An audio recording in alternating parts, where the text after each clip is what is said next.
Avant qu'on entre dans cette histoire vraie, abonne-toi à la chaîne. Tu crois avoir tout vu? Ce tueur sud-africain va te prouver le contraire. Et si tu restes jusqu'à la fin, tu comprendras pourquoi on l'a surnommé le Ted Bundy africain. Moses Sithole est né en 1964 en Afrique du Sud dans une famille pauvre. Très tôt, il perd sa mère, puis se retrouve dans un orphelinat. Et ce qu'il y subit va marquer toute sa vie. Violence, abus, solitude. Il devient un adolescent replié sur lui-même, à la fois intelligent et instable. Mais rien ne laissait présager ce qu'il allait devenir. À l'âge adulte, il travaille dans des centres pour jeunes. Il est bien habillé, poli, charismatique. Les gens le décrivent comme charmant, et c'est exactement ce qu'il vaut. Entre 1994 et 1995, une série de disparitions frappe les régions de Boksburg, Atteridgeville et Cleveland. Des femmes, souvent jeunes et sans emploi, ne rentrent jamais chez elles. Le point commun, elles ont toutes été vues pour la dernière fois avec un homme leur proposant un travail.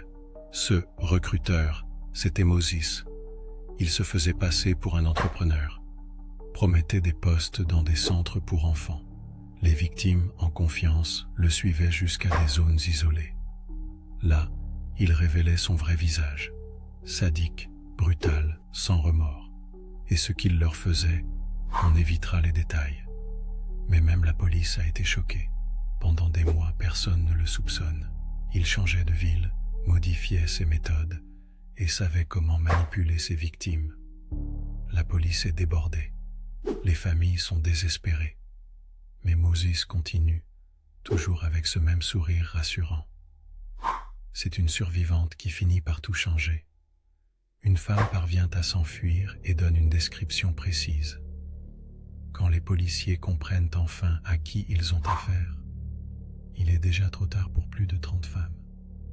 Arrêté en 1995, Moses Sithole avoue rapidement. Son ton est froid, mécanique. Il déclare qu'il haïssait les femmes parce qu'il avait été faussement accusé de viol dans le passé. C'est sa justification, mais en réalité, il avait un plaisir réel à tuer. C'était une obsession. Le verdict tombe, 410 ans de prison, sans libération possible. Il est toujours en vie, enfermé, isolé du reste du monde.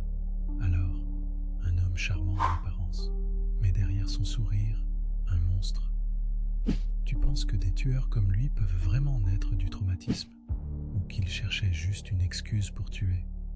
Abonne-toi à la chaîne pour d'autres histoires vraies et dérangeantes. Like si cette affaire t'a fait frissonner.